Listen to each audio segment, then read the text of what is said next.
TheorySabers.com. All right. Well, today is another day where Acolyte fans are really trying to shove it into people's faces and really having a hard time coping with the fact that the show got canceled, that it was really horrible, that it really just shit all over the mythos of Star Wars and what George Lucas created. No, it's not true. Such a lameness. And I was watching Ryan's video, it popped up on my home feed, and it's great. It's got a lot of receipts and facts and numbers and statistics. And you know what? I have my own stats and reports and receipts that we can talk about here today. So, first of all, what is the issue? I mean, second of all, if this is the most popular show, why are there only 24,000 followers?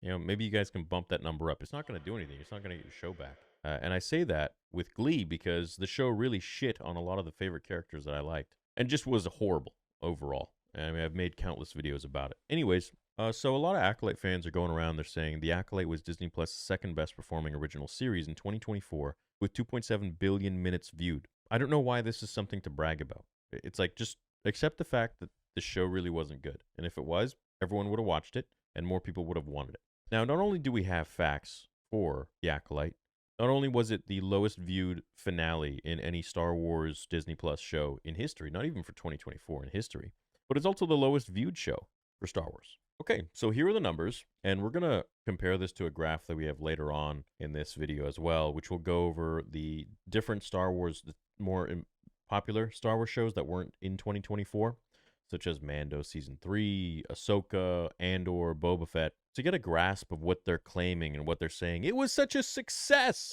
Yes! Yeah! Let's look at the 2024s that they're saying The Acolyte came second place. I mean, coming second place in this roster, in this lineup, is really nothing to hoot about at all. 2.6 billion minutes watched. All of The Acolyte was about 330 minutes long, all 8 episodes. If you divide that up, you will get about 8 million views, approximately, for the entire show. All episodes. I mean, for example, the Vader fan film, about 30 million views. I mean, I've got lore videos on here. I've got videos on the channel that are well over what The Acolyte did. And that was just me back in the day before I even showed my face. Probably cost me my internet bill and just about 15 hours of my time to make that video. It didn't cost no $230 million or anything like that. Okay, so let that sink in. That's the number of eyes that got on that show.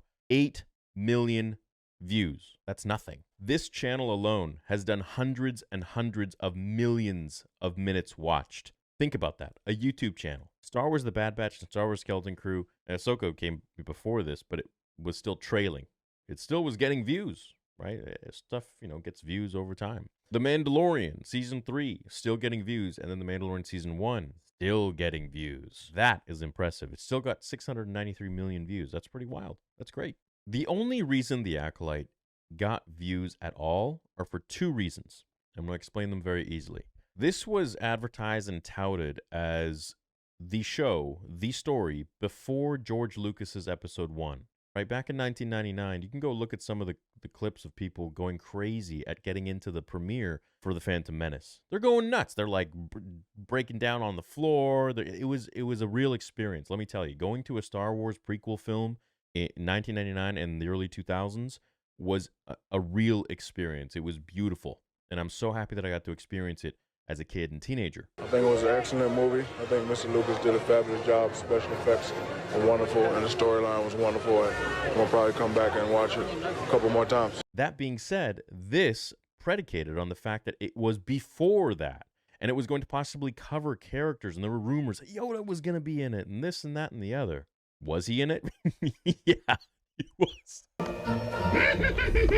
It still doesn't make sense, but I've talked enough about that. Not only that, but there are Jedi, there are Sith, there are lightsabers. That in and of itself is enough to get millions and millions of views. I mean, look at some of the fan films on YouTube, which did not cost $230 million. Those have more views than The Acolyte did in total. It's unfortunate to think about. So The Bad Batch, while it had 923 million views, that's a real core audience. Those are like, you have Star Wars fans, surface level. You got your weekend Star Wars fans. And then you got like some of the more hardcore guys. And then you get deeper and deeper and deeper into it. And then I think the Bad Batch, takes out a lot of those people from the Clone Wars and loyal fans, a younger audience most likely. And the Skeleton Crew brings about probably parents who have, they want their kids to be introduced to something that's very family friendly and something for a very, very young audience. And then Ahsoka is still trailing, still getting views, 841 million minutes. And then Mando 3, which was pretty bad, I think, and Mando 1, which was phenomenal, are still on the board for Disney's top 10 TV shows of 2024. So this whole bragging thing of the Acolyte, I mean, I saw Drinkers breakdown as well. 337 minutes was the total showtime, runtime of all eight episodes. And if you divide that by 2.6 billion divided by 337, you get about 8 million. Now that we have looked at the graph of all of the top 10 shows that made it number 2, a big success, it's going to be renewed. Oh my God, Acolyte Season 2. We're going to get maybe like 5 million or 4 million views. I mean, their petition didn't even land them 100,000 votes, and they said that there are so many of them. Yeah, like all 12.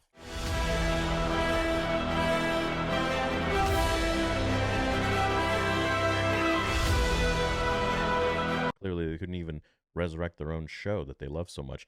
But yeah, leave it to the YouTubers who are making content about it and giving an honest opinion and aren't getting freaking shill boxes and flown out to the premieres and this and that and the other thing.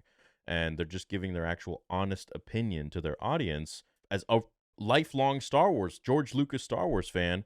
But yeah, they're the ones that are prejudiced and racist and bigots and alt-right and swaying the audience. Oh, geez, I wish I had that level of power to sway the audience. That'd be pretty wild. FurySabers.com. Swaying the audience right there. Yeah, baby. Yeah. But yeah, look, it's pretty funny that they're counting this as a win, and it's like, you guys already lost. So leave it to Forbes to make an article talking about, the YouTubers that are evil and alt-right, Paul Tassi and all these fools out there who want to continue to slander our names for the people who aren't getting paid from Disney to have a curated opinion, in my opinion, but genuinely just speaking as a fan of the franchise who has no boss. I have nobody telling me what to do or what to say. I come on here, lights, camera, I record everything, and boom, this is my take, this is my opinion. I'm just a simple man trying to make my way in the universe. Hey, look, the Acolyte didn't make it. There's a reason for that, because Star Wars fans, if they like it, they'll watch it. If they don't like it, clearly they didn't, despite what they want to say now. Now that we've seen this, let's go ahead and look at the actual graphs of all of the other Star Wars shows that came out, and then we can compare where the Acolyte lands to give you a little better of a perception of really how poorly the show did. So what came out in 2024 for Star Wars? It was The Bad Batch. It was Skeleton Crew, which 2 episodes or whatever aired in 2025 and finished. It was The Acolyte. The Outlaws game, which was also a horrible disaster. I don't think I'm missing anything. You're going up against a animated Clone Wars spin-off, and you're going against a kids show with an all-new cast and everything. With no Jedi. I mean, mind you, you put Jedi in anything, and it's going to do well, let alone a story before the prequel trilogy with all of the Jedi. I mean, everyone would want to see that, and they still hated it, and it still did not get greenlit. I mean, forget the fact that, if you didn't like the show, you were called a racist and a sexist and alt-right and all of this insane behavior and name-calling from the showrunners and the actors or whatever. They're going to meme the shit out of that. It's like having a bodybuilding competition and you're like pretty much the only one on stage. You're like, I got second place! Well, yeah, no shit. I mean, what was the competition there? This should have been number 1 in 2024. Really? I mean, look at the number of lightsabers. That in and of itself would get so many casual fans or just fans of Star Wars in general. And it didn't. It failed. It was really... So the Acolyte episodic trends compared to the Ahsoka episodic trends and Obi-Wan Kenobi and The Mandalorian. Obi-Wan and The Mandalorian start up at 1.8 billion views, just about. Over the 1.5 mark. Let's look at where the Acolyte starts, shall we? It starts at 80 million and it doesn't even hit 80 million. It's like 75 and it never sees that ever again. Okay? So the first episode, which had the most viewing, right? It's one thing to get a lot of people to come to your shop or whatever, the first time around because it's buzz. There's buzz around it. People want to see. They're curious. But to really hold them there and keep them coming back, that's a true testament as to your show, your product, whatever, your YouTube channel, whatever it might be. So then it dipped way down, and it just kept falling and falling and falling and falling. Despite the strong initial showing, The Acolyte had a steep drop-off when its third episode premiered the following week. The viewership for the last 2 days decreasing 22%. The fourth episode dropped even farther with a 9% decrease in views from episode 3. I mean, yeah, shit. After episode 3, nobody was interested anymore. Strong word of mouth for the well-reviewed, thrilling fifth episode seemed to have righted the ship, with episode 6 reaping a 19% increase in views for the first 2 days compared to the episode 5. Those were lightsaber fights. Everyone would watch that. If more viewers are gained back by the finale, perhaps that can justify Disney greenlighting a second season. Well, it didn't. This doesn't even have the finale in there, which I didn't even realize. The Ahsoka show, you can see it's kind of continuous. Like the first episode did okay, second and third dropped off, and then I assume this is probably the Anakin episode, right? Yeah, that's the Anakin episode, right? You put Anakin in anything, it's going to get views. Then the episode after that was decent, then it went up a little bit, and it went up a little bit, and then the finale I don't think it did very well. Ahsoka is Disney's other most recent live-action Star Wars series. It has a stronger viewership story. While there was a 16% decrease in views between episode 1 and 3, those fans were regained with the return of Hayden Christensen as Anakin Skywalker in episode 5. That chapter had 4.1 million views in the first 2 days, and the finale's first 2 days had 3.98 million views, more than the 3.26 million views for Ahsoka's premiere. Now, try to understand this in terms of YouTube views. So think of a Mr. Beast video view, or whatever, PewDiePie or whatever, Markiplier. I mean, those guys are getting these numbers on their regular vlogging videos within the first 24 hours, easy, minimum.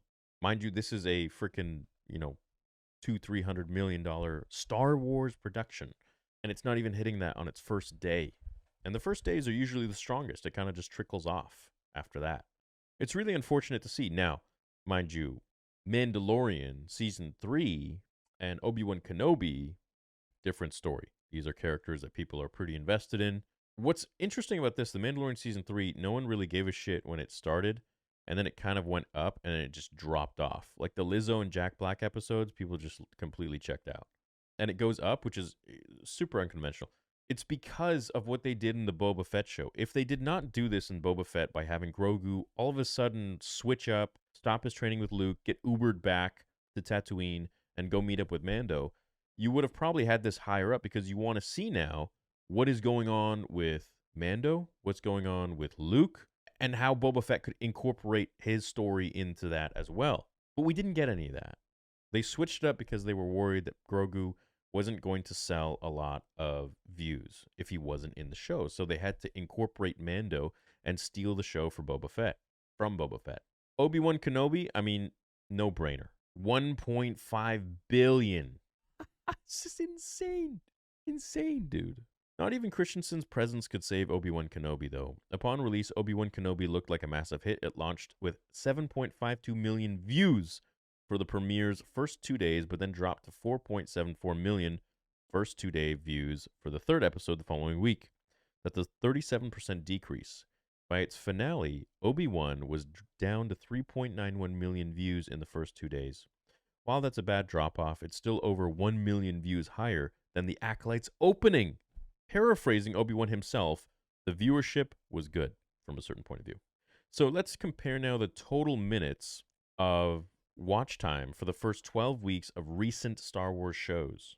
The Acolyte is dead last. Good. Twice the pride, double the fall. It's not even close. We can call all these close. You can even say Ahsoka is somewhat close to the Mando Season 3, and Mando Season 3 was the shittiest Mando. It didn't even feel like Jon Favreau was part of it. My clothes. Bad baby. It felt totally different from Season 1 and Season 2. The Book of Boba Fett, I mean, you got a legendary character, but it was still ass. The Polynesian spot. You see the theme that they keep doing? They keep making these shows about these legendary characters. Obi-Wan, Mandalorian now, because you got Luke in there and all that. Boba Fett, and they incorporate these side characters that they end up focusing on, and then they sideline the main character that the show is named after.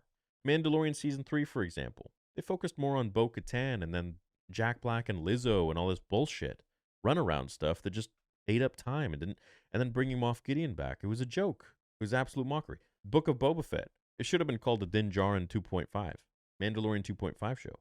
Those episodes were way more impressive and entertaining than Obi-Wan Kenobi. It was the Reva show, let's be real. That wasn't Obi-Wan. That wasn't Anakin. That wasn't Vader. Vader would have snapped Reva's neck in 2 seconds. He wouldn't have just like hovered her in the air and then lowered her Don't even get me started again on that shit. Andor, I mean, my God, this is just pure testament as to good writing. It is a side character of a side movie. This shit means something to me, man. Hell no, man. What the fuck, man? Beautiful. What? Come on, dude. Rogue One was about Jyn Erso. The dude got his own show just because of the timeline and the writing. And it is still holding up over Ahsoka. It's still on the board. The Acolyte doesn't even come nearly close to any of them. It is like 1/3 of Ahsoka Season 1's viewership, which is the lowest of all of them. I mean, you want to put Mando Season 1 and 2 in here, it's going to be off the chart. Absolutely off the chart. Not even close. I would say at this point by echo chambers of thought and algorithms that reinforce our biases. Continue questioning what it is that I digest and think critically about what shapes it. Let's vote, y'all. What? Yeah, bless your hearts, Acolyte fans, even though you guys are such intolerant people and calling everyone who doesn't like it racist and name-calling and all this bullshit, alt-right. Like, get a grip.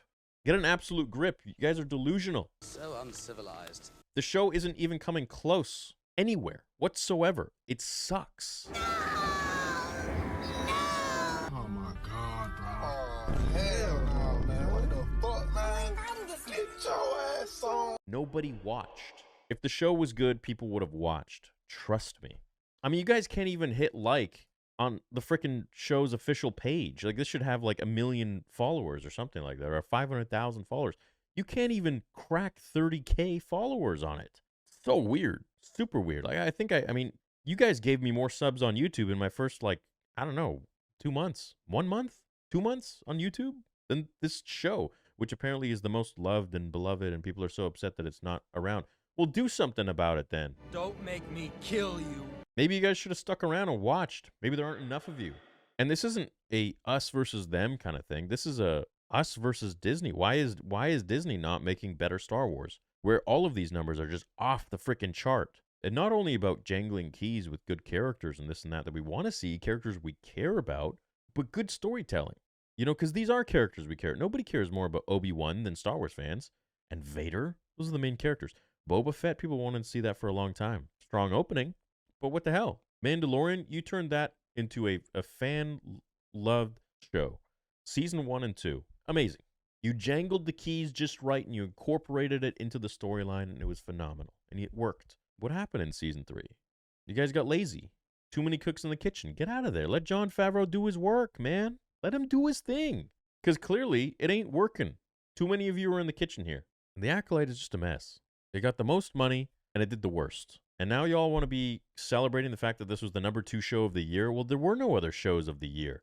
What, you're going to complain it? You're going to compare this to the Bad Batch? I mean, don't get me wrong, man. I like the Bad Batch, but it's the Bad Batch. Come on. I know this, and I love you. I love you too, Daddy. This is supposed to be a show about the Jedi in the height, well, presumably the height of their power. Bullshit. The height of their power was what George put them in the prequel trilogy. That's the height of their power. What, you think the High Republic Jedi could have handled the Battle of Geonosis? No. They couldn't even handle one emo mask boy. Hello. What do you think? What do you think? Green Baldy. I forgot her name already. Vernesta or something. Vernespa. You want. I don't know. Vespa. I don't know. Anyways, her and her stupid ass light whip. I think she's gonna go around, Geonosis, dude. The freaking Reek would have like ran her over in 2 seconds. Jango would have probably just incinerated her. Which probably wouldn't do much because she doesn't have hair to catch on fire. But you know what I'm saying. We need to get to a point where we're not fighting each other anymore. And we need to just totally understand that, you know, Star Wars needs to be in a better place, that they're pitting us against each other just by shitty writing, right? This isn't Star Wars. I've been a Star Wars fan my entire life, pretty much. Once I learned about it when I was 6 years old, I dedicated so much of my life not to make money, not to nothing, because I loved it, because it was my escape, because it was my safe haven. These were the characters that I looked up to, and they were my pillars of strength. Back when Star Wars wasn't popular, you didn't have TikTok, you didn't have YouTube, you didn't have any of this shit to make money off of or to get clout. Instagram didn't exist, Facebook didn't exist. It was just you, yourself, and I. Like, it was just something that you bonded with and loved, and it was special. And now it's just shit. It's just a corporate slop. And now you got fans that never were Star Wars fans to begin with telling you how to like Star Wars. It's bullshit, man. It's garbage. It is just ridiculous. And you're going to tell me, as a lifelong Star Wars fan who has bled for this franchise, back when it wasn't cool to like Star Wars, and I still planted my fucking Star Wars flag, that I'm a racist or a sexist or alt-right if I don't like a Star Wars project that these billion-dollar corporations that y'all are shilling for are putting out. Get the hell out of here. You guys couldn't even last a world. You guys couldn't even last a fucking day in the 90s or the 2000s talking about Star Wars. I mean, most of you probably weren't even popped out yet. Don't come at us with this, your angst for a show that of a franchise that you probably just got introduced to from pop culture and TikTok videos fucking last week. You're going to try and tell us who have been fans for decades and have literally stood up for this franchise and made it worth $4 billion for Disney to buy what it is to be a Star Wars fan, what it means, what Star Wars should be about. Get the hell out of here. The Acolyte sucked. It was a bad show. It was poorly written. It did not encapsulate the heart of Star Wars. Leslie Headland made it some sort of an agenda, a political hit piece against people who were actual Star Wars fans. And if you don't like it, then you're a goddamn bigot and racist. What kind of logic is this from a grown woman, or whatever gender she wants to be identified as? Yeah. Am I gay? Yes. Come to terms with the fact that the show is ass. That's why it didn't get renewed. It's not because of people like me or YouTubers, and I see the comments. This is stupid ass shit. It was alt-right YouTubers talking about how bad the show was. If I have that kind of power, then how about I get millions of views on every video that but nobody gives a shit anymore because Star Wars is dying. If I had that kind of power, then people would be paying me millions and millions of dollars to influence people. Well, actually, I guess that's why I'm not invited out to Disney projects. Because I won't do that. I'll speak my mind. Despite underperforming, the Acolyte still ranked second overall in Disney. Despite having only one other competitor on stage, Dr. Joe ended up becoming second place at his bodybuilding competition. It's still last. What the fuck? Like, who are your competitors? Fucking The Bad Batch and a kids show nobody watched, which was fine. I liked it. Whatever, man. All right. I can't wait to see you guys at MegaCon. If you want to debate me about the Acolyte, you can wait in line, and I'll see you guys at MegaCon. Otherwise, can't wait to see all the subs and everybody who's been wanting to chat with me for so many years and see the team. These kinds of things. The Acolyte ranks second most watched show on Disney Plus in 2024 with 2.7 billion minutes viewed. I mean, each episode was like, what, 30, 40 minutes? They had, what, like 1 million viewers for the first episode or something like that? So, I mean, these are all big numbers and stuff. Minutes and views are two totally different things. Now, they use minutes as a form of, how long are they keeping the viewer there?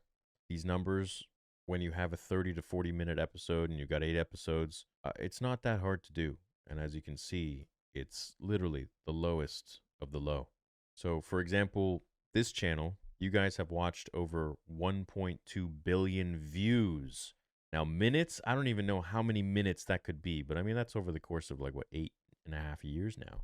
So for a show, an actual Star Wars show, to do that is really not impressive whatsoever at all. So you know what I'm actually interested in is when the Mandalorian and Grogu movie come out, what are the movie ticket purchases going to look like?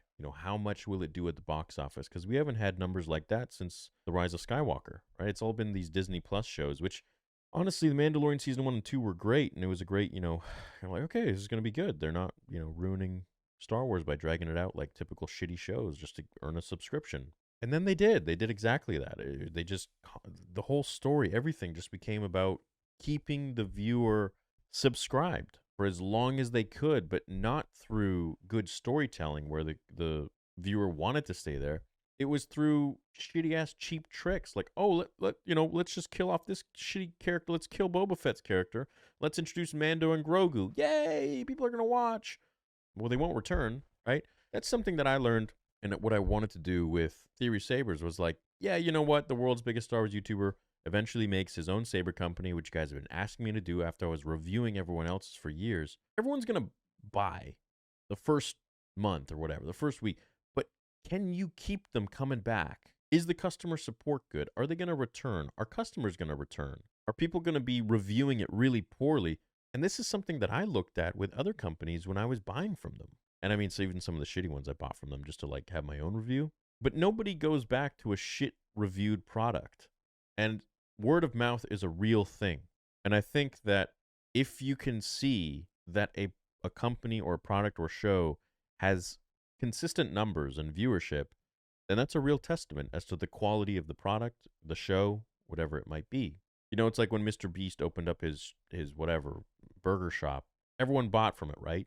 Like all his fans. But then the reviews started coming out and it was a different story. So it's really about keeping them there and not just having, buzz around something. You can build the most buzz around anything. And if they don't return, then that's a problem. And that's exactly what happened with the Acolyte, and that's why it won't ever get renewed for another season. It was too expensive, and nobody watched it. Like I would even reckon that I inflated those numbers because I was doing watch parties. I would probably say I got hundreds and hundreds of thousands of extra views for the Acolyte just through watching it. And people wanted to see the train wreck for themselves, but a lot of other people didn't. You're welcome, Acolyte fans. Even I couldn't help. At the end of the day, if you liked it, good for you. If you didn't like it, it doesn't mean you're a racist or a sexist. It just means you didn't like it and you liked Star Wars. You like real Star Wars. So that being that, I hope you guys have a great day. Let me know what you think about all of these numbers and the coping that is of these Acolyte fans. Have a great day. May the Force be with you always.